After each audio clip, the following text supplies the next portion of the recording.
Assalamualaikum warahmatullahi wabarakatuh. Nama saya Haikal dengan NIM A351220114.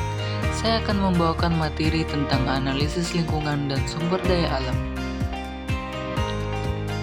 Lingkungan hidup adalah kesatuan ruang yang terdiri dari dua komponen utama, yaitu komponen biotik dan komponen abiotik. Komponen biotik adalah semua makhluk hidup yang ada di lingkungan, termasuk manusia, hewan, dan tumbuhan.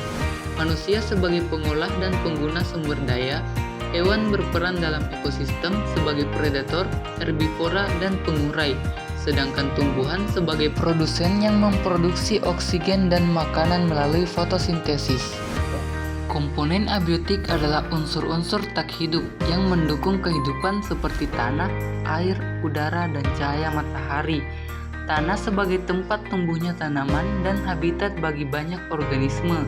Air sebagai sumber kehidupan bagi semua makhluk hidup. Udara sebagai medium untuk pernapasan dan transportasi gas. Sedangkan cahaya matahari sebagai sumber energi utama bagi proses fotosintesis. Interaksi dalam ekosistem. Ekosistem terbentuk dari interaksi antara komponen biotik dan abiotik.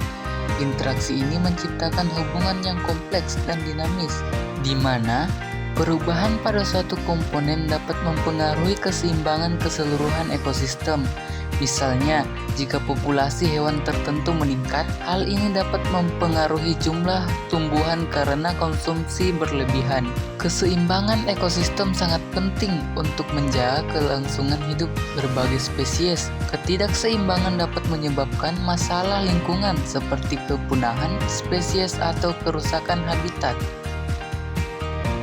Pentingnya memahami lingkungan hidup. Memahami konsep dasar lingkungan hidup sangat penting, yaitu untuk menjaga kelangsungan hidup makhluk hidup di bumi, mengelola sumber daya alam secara berkelanjutan agar tidak merugikan generasi mendatang, mengembangkan kebijakan yang bertanggung jawab dalam mengelola lingkungan. Jenis lingkungan. Ada dua jenis lingkungan yang perlu diperhatikan, yaitu lingkungan alami dan lingkungan binaan. Lingkungan alami terbentuk tanpa campur tangan manusia, contohnya seperti hutan dan sungai. Lingkungan binaan adalah hasil rekayasa manusia untuk meningkatkan kualitas hidup, contohnya taman kota dan infrastruktur. Aspek sosial budaya.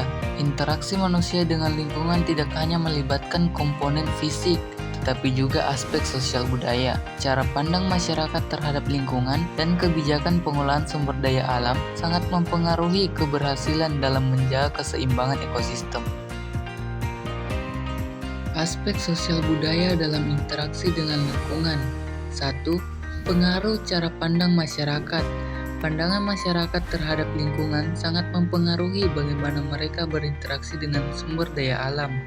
Beberapa faktor yang mempengaruhi pandangan masyarakat terhadap lingkungan yaitu nilai dan keyakinan, pendidikan dan kesadaran lingkungan, keterlibatan komunitas, dan pengalaman sejarah. 2. Kebijakan pengelolaan sumber daya alam. Kebijakan pengelolaan sumber daya alam bertujuan untuk memastikan bahwa sumber daya alam digunakan secara berkelanjutan dan bertanggung jawab. Beberapa kebijakan yang umum diterapkan yaitu regulasi lingkungan, program konservasi, pengelolaan berbasis komunitas, dan selanjutnya pendidikan dan kesadaran lingkungan. Sekian dari materi saya, terima kasih atas perhatiannya. Wassalamualaikum warahmatullahi wabarakatuh.